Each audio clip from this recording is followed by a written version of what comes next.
Oh, hello, you beautiful sons and daughters of presumably wonderful women and men, fathers and mothers, what have you. Uh, so yeah, this is my new gimmick. Let my cat sit in the window while it's nice and windy out there, and I'm going to talk about 10, or actually this time 11 movies. This is part 2 of whatever, 8th one it was. Only talked about 3 movies last time, but this time let's quickly jam through 11 of these movies while she decides to sit up here looking all pretty, bright, and beautiful in the window. Alright, so the first movie we'll talk about is Badlands. This directed by Terrence Malick. It's starring Sissy Spacek and Martin Sheen, and this was a really good movie. This was a great movie, in fact. I'd give it a solid 9 out of 10. I almost want to give it a 10 out of 10. The only thing that kind of holds me back from giving it a perfect score, though, is during the first half hour of this movie, there's quite a bit of animal abuse, like towards cows and stuff like that. Like they're shoving things down their throats, and there's even a scene where Martin Sheen like kicks a cow right in the head, and it's very cruel, but it goes a long way in describing to you what type of character he's playing. And the rest of the movie really plays out well, in my opinion. It's really quite interesting character study. Almost kind of reminded me of like Thelma and Louise or something like that. And there's always these like comparisons made. Like everybody's like, "Oh, Martin Sheen, you look exactly like James Dean," and he sort of gets a kick out of that one. And yeah, I just found this was a fascinating movie about a fascinating character, and yeah, it's really good. 9 out of 10 for this movie. Directorial debut, actually, by Terrence Malick. Great director that he is. I really enjoyed this movie. So I enjoyed this movie so much that I decided to watch his follow-up to this. It's called Days of Heaven. I think he made this 5 years after Badlands. Badlands was 73. This is a 78 film starring Richard Gere. And what's the Sam Shepard? Yeah, Sam Shepard's really great in this movie. Sam Shepard's the standout to this movie, in my opinion. And I was actually quite disappointed with this film. For the first for the first hour, I thought, okay, this is going along a trajectory in which I'm probably going to love this film. But it does this stupid thing at the end where the characters suddenly start to turn violent, and I was really disappointed in it. I thought this movie was going to be a lot more subtle, a lot more character driven than just ending up being, oh, I'm going to kill you, no, I'm going to kill you, and it's like this back and forth. And Richard Gere's character and the woman, I don't know the actress's name. I hadn't seen her in any film before, to my knowledge, but I really didn't like their performances. They're very one note, and I didn't like their characters either. I'd give this film a 6 out of 10. I think it's very overrated. It's another one of these Criterion Collection movies that it's extremely overrated, in my opinion, just like Lost in America and stuff like that. Badlands was a Criterion one as well, but I think that obviously deserves a lot of recognition. That's a much better made film, in my opinion, especially for a director debut. This film's still good. It still has great cinematography, great score. I love the sets and like the color in this film, and like the nature shots. Like it's very cool, some of the shots they get. There's this beautiful shot of like this plant growing underground in like QuickTime, and it's really fantastic. The camera's moving from down to up, and you're watching this like plant grow. So there's some especially amazing stuff in this film, and I would recommend this film. But just I don't know. I do think it's overrated. I'm really shocked at how overrated it is. I was really hoping that I would love this movie as much as Audrey's loving the snow flying in, and she's getting her fur a little bit chilly, a little bit wet here. But I think she's enjoying it, aren't you? You enjoying this weather, Audrey? Yeah, I think she is. She'll probably jump off here in a second, then maybe I'll close the window when she does. Maybe move this lamp a bit out of the way for you in case you want to jump, my girl. Actually, she'll probably just jump on the couch anyway. So yeah, 6 out of 10 for this film. I thought Sam Shepard was clearly the best part about this, along with the direction and the sets and the music and stuff like that. Ah, I got a hair in my mouth from Audrey. Thanks a lot, girl. And I just shaved my hair actually. The or what hair I had the last night because I had to wake up early today and get some stuff done. So that's why I'm extra motivated to finally make this part 2 of the last part where I got cut off by a scammer. Bloody scammers, you gotta love them, eh? Yeah, so I don't know what else to say about this film. I mean, again, to repeat myself for the third or fourth time, Sam Shepard is definitely the standout here. He's definitely the best performance in this movie. His character's got the most depth. I was just disappointed with the resolution to his character. I thought it was going to be a lot more laid back of a movie, but it ended up, it's kind of funny. It kind of repeats like parts of Badlands. Like there's this part where Richard Gere and this girl that he says is his sister throughout the movie, and she ends up marrying Sam Shepard's character, and it's like oh, I'm still in love with you, and it's like, well, why did you guys say you're brother and sister then? Like it's so stupid, and you just hate these characters right away, or at least I did. I found no redeeming qualities to them at all. And it was Sam Shepard that was the one who stood out and seemed like the most likable one.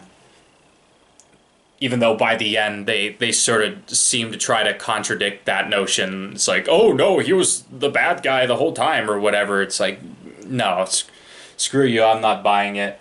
And yeah, so that's enough about this movie. Anyhow, moving on, number 3. I watched Sunset Boulevard. I would give this a 10 out of 10. I would give this a perfect score. I think this is a classic movie. Wonderful actors. I think Billy Wilder, if I remember correctly, I think Billy Wilder directed this film, and I've wanted to see this film for so long now. I think it came out right in the 1950 era, like right in 1950. So this film is 70 years old and it still holds up. 70 years old and it still holds up. Like the cinematography is amazing. The acting's incredible, especially from the main actress. I think her name is Norma. Darn, I forget her name, and I don't know the actress's name. And I love both the main actors in this. Like there's technically, here Audrey, I'm gonna help you get down here because you're trying to take a leap of faith and I'm not letting you do that. Alright, time to close this window up. Stop letting nature run its course. Here, let me actually let me sort of close it. Does that help? Yeah, I guess that helps a bit. So yeah, it's like slowly figuring out like, oh, are you in light or what? Maybe turn that off. I don't know. Now I'm all orange. Now I look all orange. That's great. Maybe turn this back on. I don't know. I gotta figure out this lighting situation. I wish I could take this lamp light, this white light, and put it up there instead of like having this like pea-colored yellow or bad pea-colored yellow sort of shining off me. And I got my snowed-in thingy-mabobber over here too. So yeah, Sunset Boulevard. I was inspired to watch this because David Lynch, it's one of his favorite movies. He's made a ton of references to it in stuff like Mulholland Drive and season 3 of Twin Peaks. So I was really fascinated to watch it for just that reason, but I was really impressed with this film. It goes by like that. I think it's 2 hours, but it literally goes by in a snap in my opinion. Just classic, classy filmmaking, classy acting, classy score. Everything about this movie is just so well done. It's just 100% class, and it's an inspiring movie as well. Like if you're an aspiring writer like myself, I would highly recommend this film because literally the main character is an aspiring, down on his luck writer. And yeah, I won't spoil too much from there. I'd say just definitely give this movie a look. I think it's a masterpiece. Speaking of masterpiece, number 4, we got a very underrated movie. It's called Croupier. Like I keep like thinking I'm mispronouncing it, but I think it's croupier. Croupier. Like I guess it means a dealer or whatnot, blackjack dealer or roulette dealer. or just probably dealer in general at a casino. But this is a Clive Owen movie, and this is a fantastic movie. 10 out of 10, perfect, another perfect movie. I thought this movie was absolutely excellent. Just like Sunset Boulevard, marvelous acting, very classy film. Like obviously, it's not classy in the sense that like it's PG rated, sort of like Sunset Boulevard, but this is an R-rated movie, so you got a bit of nudity in there, a bit of sex, a little bit of violence here and there, some quite a bit of profanity as well. Of course, I quite like that myself, judging from what I've seen of the last video that I did. I just love cursing my head off sometimes, which I find quite annoying, and trying to go back and rewatch some of those. So I'll try to censor myself a bit better rather than just cussing off the cuff every 10 seconds for no apparent reason. But croupier, I guess I'm the worst at pronouncing it. I wish I had the dictionary.com up here so I could just play the audio and make sure I'm pronouncing it correctly. I really enjoyed this film. I think it's a masterpiece. It gives me a sense of how wonderful Clive Owen could have been as James Bond if he was cast in 2005 whenever they made Casino Royale instead of Daniel Craig. Like I think Daniel Craig's amazing, but like watching this movie, it sort of gave me a sense like, oh, like Clive Owen would have been perfect to play James Bond. He probably technically could be. I'm not sure of his age. He's probably in his late 40s, early 50s now, I would imagine. But yeah, I think he'd be a hell of a James Bond, even now at a bit of an older age. I mean, if well, that's guessing that the Bond franchise will continue after this mess called No Time to Die, because apparently this upcoming Bond movie is very over budget. With this whole COVID lockdown thing, they're wondering how they're going to release it. So yeah, it's a curious thing, and I have to sort of lean like this because I feel like I have to bend down to get into frame here, and I'm watching like I got wires plugged in down here. So if you see me go, oh, like it's because I made a dummy move and I didn't remember my steps or my placement correctly. Oh, blah blah blah. I'm such a genius whenever I go on and on and on like this. So anyhow, Croupier, highly recommend it. 10 out of 10. Phenomenal, fantastic performance from Clive Owen. If you've ever wanted a reason to like sort of imagine him as like James Bond, like this is definitely the film to watch, in my opinion. He's fantastic, and this is a fantastically underrated film. It got praised hugely by critics and audiences as well. I presumed really enjoyed this as well, the ones that saw it. But I don't ever hear anybody talking about this film, which is a tragedy, because I think it's a very underrated, underappreciated masterpiece, and I'm so happy I finally got the chance to see it. Next film, number 5. This is Unhinged. Unhinged. This is the most recent film, I believe, that I watched on here. Yeah, this is the most recent one. Yeah, other than number 9 maybe, because I think that came out this year as well. But yeah, I do think this is the newest release that I watched, though. It's called Unhinged. It's starring Russell Crowe, and basically, I wanted to do, I wanted to put this movie at the top. Like, I wanted to describe it at the top, and like just you know, because it's the most recent movie, I guess, or whatnot. But basically, I wanted to do this joke where I just review it by going 6 out of 10, maybe even 7 out of 10. I don't know. I'm caught somewhere in between. I think 6 out of 10, yeah, because I don't really foresee myself watching it again. But if I did rewatch it again, I'd probably be happy with it. So yeah, I think I'd give this movie a 7 out of 10. Because what separates this from a movie like Days of Heaven and the last movie I was talking about the last time in part 1, I'm thinking about Ending Things. I gave that a 6 out of 10 as well. The reason why I'd give Unhinged a 7 out of 10 is because it knows what it is. It's like very trashy. It's very quick. I think this, like, by the time it was over, it was only like 79, 80 minutes long. So it's like very fast, in and out. Just like, and I've seen a film like this 1,000 times over, 1,000 times over, and I'm sure you have as well.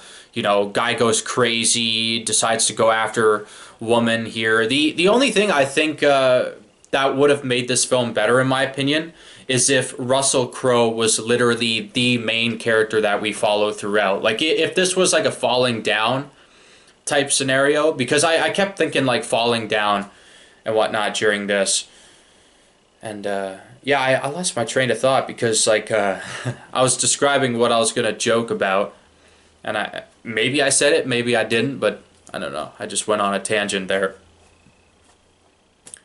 So the joke, the reason why I wanted to start off with this movie but didn't was because I basically was just gonna joke about it being Russell Crowe playing Alex Jones. Basically, this is Russell Crowe as a crazy, well, even crazier, murderous, unhinged, psychopathic Alex Jones. I mean, and some people will probably say, "What, Alex Jones? Isn't that already?" It's like no, like this is like Alex Jones if he just like decided to, stop taking whatever supplements he's sponsoring on a show. Warrior X, yeah. Like if he stopped taking well, actually he's still taking his meds, Russell Crowe, at the start of this movie. So yeah, he just seems upset about seems upset. He's very upset about his wife like leaving him or cheating on him, one or the other. And, after the opening scene, he sort of like has this road rage moment with this woman, and it ends up being this woman and her child that are the main characters of this movie. And that's the biggest downfall. The main focus of this film should have been Russell Crowe, because every time it cuts away from what he's doing, I'm disconnected. I'm like, I don't care about these characters. I'm sorry. I hope they're okay by the end, because obviously this guy's psychotic and he's going to get what he deserves. But Russell Crowe is the most entertaining part, so let's stay on him. You're paying Russell Crowe, I assume, the majority of the movie's budget, I am assuming, to be in this movie, so let's literally just follow him the whole time. Just like Falling Down or American Psycho, like we can cut away sometimes to other characters, like but we don't have to always like be with this mother character, because she's just not interesting, and quite frankly I don't think the actress is all that interesting either. I don't think she really brings anything special to this role. I kind of blame it on the script, but I also kind of blame it on her as well. And the kid actor, don't even get me started on the kid in this movie. He's terrible as well. The kid's uncle in this movie, like one of the worst performances of the year in my opinion. This guy sucks. Like, he's strapped down to a chair at one point, and it's some of the worst acting I've ever seen, quite frankly. And it's just it's just really like bad. Like, especially when he's on screen with Russell Crowe, it's just like, this guy sucks. Don't ever let this guy get cast in anything else again. I could do a better job. Like, anybody, like some bum on the street could do a better job than this schmuck. Like, this guy's like trying to go like, oh, like trying to pretend cry and be scared, and it's just like, I'm not buying it. I'm not buying it. You suck, buddy. Like, come on. Like, how hard is it to just shake around, and he's just like, oh man, it was so bad. So bad. What else do I gotta say about this film? Yeah, it's very generic. Actually, I think I may take that back. I think I'd give this like a 6 out of 10, because I don't think this deserves a 7 out of 10, actually. Yeah, so let's say a 6 out of 10 for this film. I'd still recommend it. I still think it's a good movie. I actually still think that I quite enjoyed it a lot more than Days of Heaven, and I'm thinking of Ending Things, because at least this film knows what it is, and it plays to its strengths more so than those two previous films that I gave 6 out of 10 to. Either way, it doesn't deserve anything beyond a 6 out of 10 in my opinion. It just doesn't surpass those heights that it could have, especially with a guy like Russell Crowe in the lead. Which he's just great in this film. I don't think I've ever seen a film with him just going completely off the charts nuts like this. So it was really fun to see him in this sort of literally unhinged type role. Lives up to its title, and I very much enjoyed this film. Speaking of unhinged, though, number 6, we got Hider in the House with Gary Busey. I've been looking forward to seeing this movie for so long, and it did not disappoint. I'd give this a 9 out of 10. It's not quite the 10 out of 10 that I wanted to give it, but I am so happy I finally got the chance to see this film. I thought this film was wonderfully acted, wonderfully creepy, suspenseful. You're oddly rooting for Gary Busey's character, but at a certain point he does something that's just irredeemable, and he starts doing a series of things that are irredeemable. But the way this film starts off, you kind of get this sympathy for him right away, even though you know he's a creep and you want to see him get what he deserves by the end. This was just and I don't want to give too much away, but it's literally all in the title here. Hider in the House. Like, he is literally hiding in the attic. He's got this little cubby hole that he sort of hides in, and he's built this wall so that he can stay in this room, and it's very creepy. It's very disturbing. Especially if you live in a house like this where you got an attic upstairs. And you can hear the creaking and stuff. It'll make you think twice. If you live in a house like this, it'll make you think twice about maybe sticking a machete into the wall to see is there anybody behind there and stuff. It's yeah, so I wanted to watch this movie because Red Letter Media were talking about it one time. I think they talked about it in their Shut In review, the terrible Naomi Watts movie that I haven't seen, but that movie looks like garbage.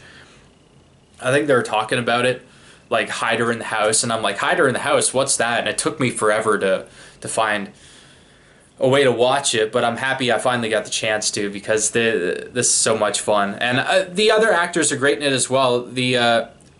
Got another hair in my mouth. Darn, Audrey. No, even when she's away from me, she's still sticking hair in my face. So Chuck from Better Call Saul is in this. I forget the actor's name, but I really like him, and I like his performance in this. There's not too much depth to his character, but I did like him a lot in this film. At least his performance. His character at first is a bit I don't know if I can trust this guy. I don't know if he's likable or not, but I like his performance. And the main actress, darn, I forget her name, but I've seen her in a bunch of stuff before, and she's really great in this film. But obviously the standout here is definitely Gary Busey. The reason to watch this film is Gary Busey. He steals the show, because if they cast an actor who was just not willing to give it 100%, 110% even, this film would have been terrible. This film would have been garbage. It would have been a 6 out of 10 at best, in my opinion, maybe even 5 out of 10 at best, because it is very generic. It just has that very generic feel about it. But thanks to these 3 lead actors, and even the kid actors are really quite good in this. The kid actors in this are way better than the ones in Unhinged, so that's a plus. So yeah, everybody's just wonderful in this, and it's very creepy. It's not exactly jump out of your seat, scare your pants off, but it will get under your skin, and it will make you think twice. Like I said, if you live in a house and you got an attic upstairs, it'll make you think twice and make you sort of open your eyes and look over your shoulder a bit more while you're inside your own house. If you watch this movie, because nothing's scarier than having Gary Busey creeping around in your house, hiding. He's in the walls. He's hiding in the walls. Oh man, what a great premise! I'd almost love to see like a reboot of this movie with Gary Busey still in the role. Just old man Gary Busey. He's still in the house. Yeah, so 9 out of 10 for Hider in the House. I really, really quite love this movie. And speaking of quite loved this movie, we got number 7, Batman, the movie, the 60s Batman movie with Adam West, Burt Ward. I'd give this a 9 out of 10 as well. I don't got much to say about it, but I love all the actors in this film. I made a short clip recently, I think just in time for Halloween, where it's like, Holy Halloween, Batman, or Holy Halloween, Robin says at one point, because he's watching like Penguin, Catwoman, and the Joker fly away with Bruce Wayne on these like brooms, and Catwoman's like meowing the whole time. And also there's a scene like that I put in there where they put on the mask, but it's funny because Batman just he doesn't put on the mask properly, like, so it's like hanging down here, just under his nose, and it's like it's like whatever, at least he's wearing a mask, right? It's like, all right. Yeah, I don't got too much to say about this. I'd either give this film like an 8 out of 10 or 9 out of 10. It's definitely got problems. I think like it goes on for a little too long, and the ending's kind of a bit like of a flat line. Like it kind of just ends and it's like, oh, whatever. I wish there was something more. I honestly wish there were more scenes with Bruce Wayne, you know? I wish we got to see Adam West act more, because the scenes where he's out of costume are actually really quite wonderful, actually, and it shows like how if they did take this as serious as the Tim Burton Batman movies or even the Nolan Batman movies. I think Alan Moore recently said that his favorite Batman was Adam West, and I gotta tell you, with the episodes of the TV show that I've seen, and especially upon revisiting this film, I honestly think Adam West may be my favorite Batman as well, like my favorite Bruce Wayne, because there's something about him that, like, he just, like, he has this like charm about him, and this mystery and this classiness that it's just irresistible, and he starts to have this romance with Catwoman. Like, he doesn't know it's Catwoman, but he has this romance with her throughout the movie that I thought was like very charming, and like I wish the film focused a bit more on that, because I really found those scenes between those two actors to be compelling, like, and I was just like, man, I wish this wasn't like a comedy. I kind of wish this was like a romantic drama in some ways that just happened to be a Batman film on sort of the back burner. But yeah, I think the actors here do amazing. I mean, I just love Burgess Meredith as Penguin. I think he's phenomenal. He's the best of the villains, in my opinion. Cesar Romero, I actually do quite like him as the Joker, but I hate the fact that the guy didn't bother shaving the mustache, because it's so distracting, especially in close-ups. Like when they park the camera further off, like it's like, okay, that's Joker, but when they go close up and you can see like that his mustache is painted down with white paint, it's so distractingly awful, and it just like I should be focused on the actor's eyes rather than their bloody mustache painted down. It reminded me of like Justice League and Henry Cavill, like every time they had to CGI over his mustache. It's just distracting. It's just like, get rid of that damn mustache. Like what was it in his contract to keep the bloody thing? I mean, just tell him to shave it. Tell him to shave it. Pay him an extra $1 million or something. It's Batman. It was one of the biggest shows, if not the biggest TV show at the time. Probably the biggest movie of that year. One of the biggest movies of like I think '66 this came out. Because it's Batman. Of course they got the money. Just throw money at Cesar Romero. Get rid of that mustache. But whatever. I'd take them painting over the mustache over CGI any day. So at least that's a positive. So yeah, I either 8 out of 10, 9 out of 10 for Batman the movie. I think I'm leaning more towards an 8 out of 10 for this because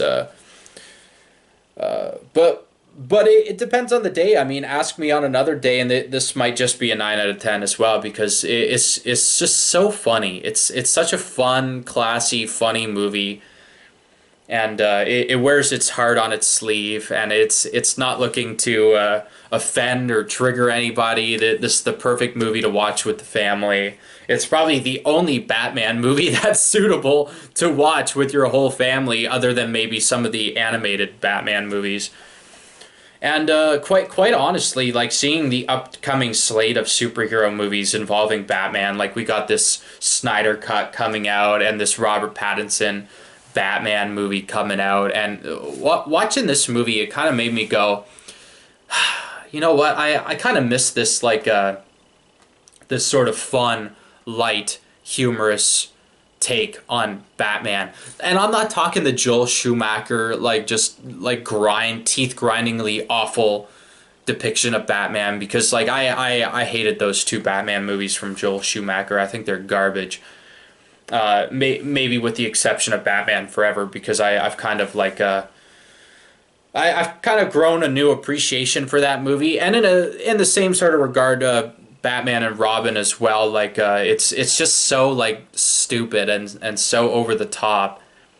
But it's like even though they're both awful movies in my opinion, they've got this odd sort of charm about them. Like because at least they're not taking it so seriously, like all of the Batman movies we've got coming out now for the next God knows how long, 20 years now of just Batman. Ooh, I'm so serious. Ooh. Like Riddler's like this crazy Zodiac killer guy, and like everything's so serious and no more fun. Movies aren't allowed to be fun anymore. They gotta be 100% dark and serious and gritty, and I'm spitting COVID all over the camera. Oh man, I'm turning into a monster, I tell ya. Ha, it's the Monster Mash.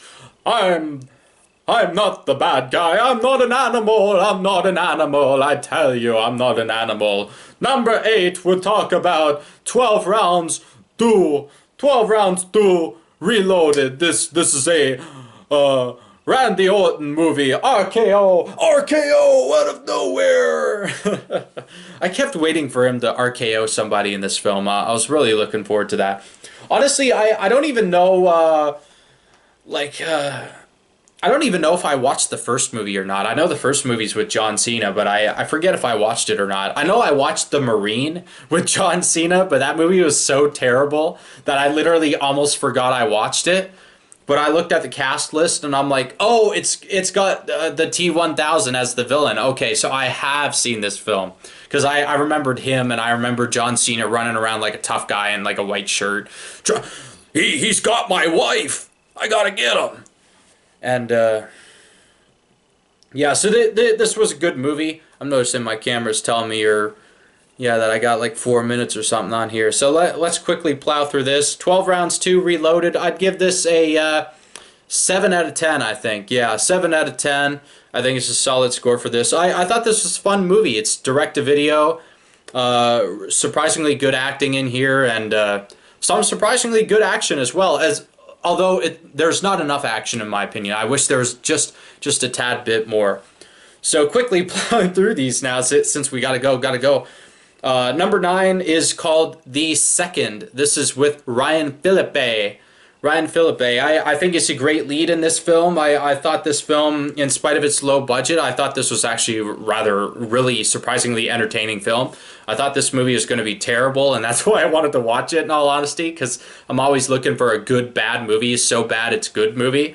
And this film ended up just being, like, okay. Like, I'd give it a 6 out of 10.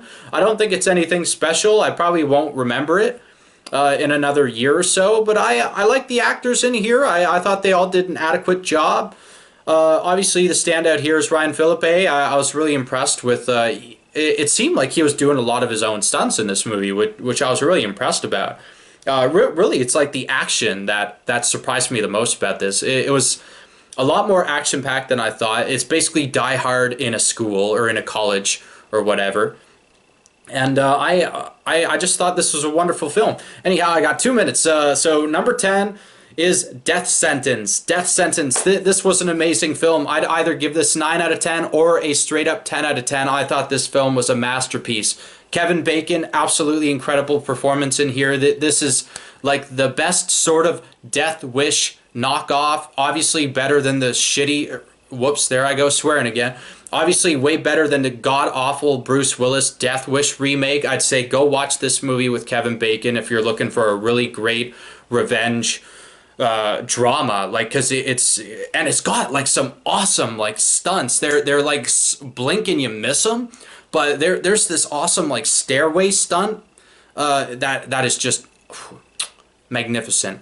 And finally, last film, number 11, Tombstone. This is Kurt Russell, Val Kilmer. Val Kilmer's amazing in this film. Wonderful Western movie. All the actors are fantastic here. I'd give it a 9 out of 10. Classic Western movie. Do I have any problems with it? I don't know, but I'm running out of time here, so let's end it there, you guys. Check out some of these movies like Tombstone, Death Sentence, Batman the Movie, Hider in the House, Croupier, Sunset Boulevard, Badlands. Hell of a lot of great movies we got to talk about today, and I'm so glad I got to talk with you about them, or talk about them with you. Anyhow, before it ends, I love you. Take care, everybody. Mwah.